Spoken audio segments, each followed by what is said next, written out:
So how do you know when to speak up or when to keep quiet in a relationship? That's what I'm going to talk about, because when you know the difference between when you should speak up and when you shouldn't, you're going to be able to keep yourself safe and avoid those escalated arguments that go nowhere. But first, my name's Michelle Ferris. I'm a psychotherapist and I love helping people create relationships that work. So there's two factors that go into this decision. One is the emotional state of you and the other person. And the second is the quality and the trust you have in that relationship. Both of those are key factors, and I'll show you how in a minute.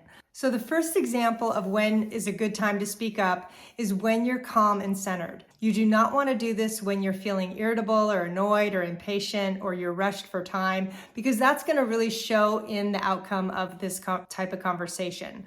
So going into it centered and calm sometimes means that you prepare a little bit and you might write out a couple of sentences to know what you're going to say, because that can help you be more confident in the conversation and stay calm because you know what you're going to be saying.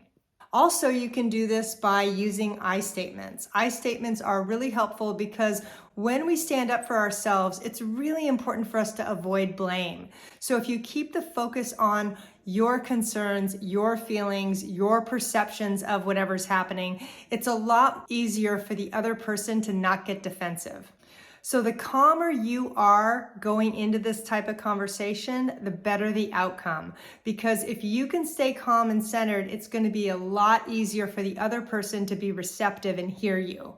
Another good time to speak up is when you know that the other person is going to be open and receptive to your feelings. We all have certain relationships where we know and we trust that if we bring something up, they're going to be receptive. They're not going to rage at us. They're not going to blame. They're going to be able to hang in there with us.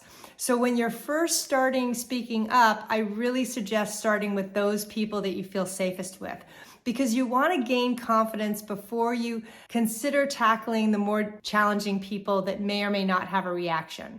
Now, the last example of when to speak up is when it's so important that irregardless of the relationship status, you really need to say your piece. Maybe this is something that's been bothering you for a while. And what I want you to do is, if you decide that even if this relationship is difficult, you need to speak up about a certain issue, what I want you to do is have really low expectations of what that other person is going to do, because sometimes we need to speak up simply for our own benefit. We need to get something off of our chest, but as long as you don't blame or shame the other person and you're really clean with your communication by using iMessages and being very neutral in how you describe the other person's behavior, usually this goes well and they're able to hear you. So now let's talk about when to keep quiet, because this is really important. When someone is already upset or experiencing any kind of overwhelm and they're not in a good place emotionally,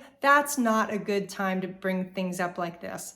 It's not a good time to speak up, because most likely their emotional reaction and their stress level is going to cause them to get defensive, and they're not going to be able to really hear you. What you don't want to do is you don't want to fuel their rage.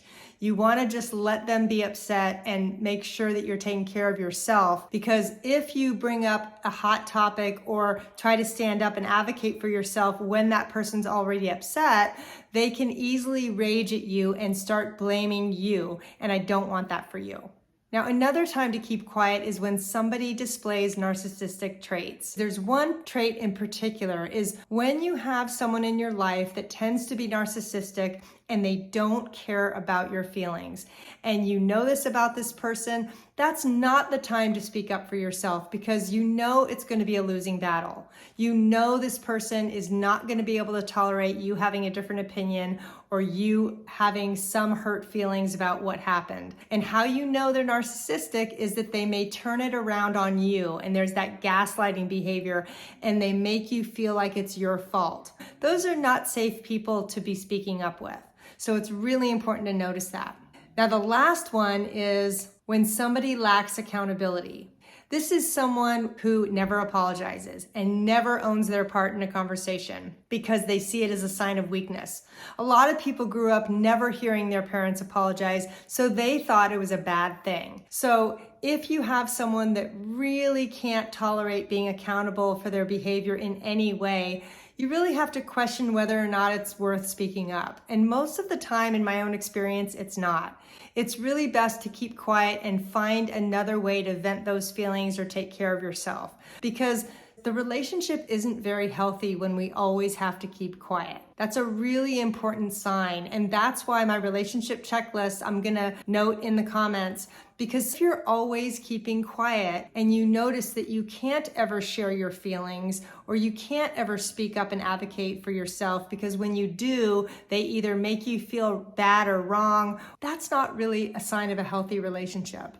So your next step is, I want you to sign up for my relationship checklist so that you can assess your own relationship behavior and the relationship itself. Because when you can work on yourself and figure out what is healthy for you and where you might need to lower your expectations. Thanks so much.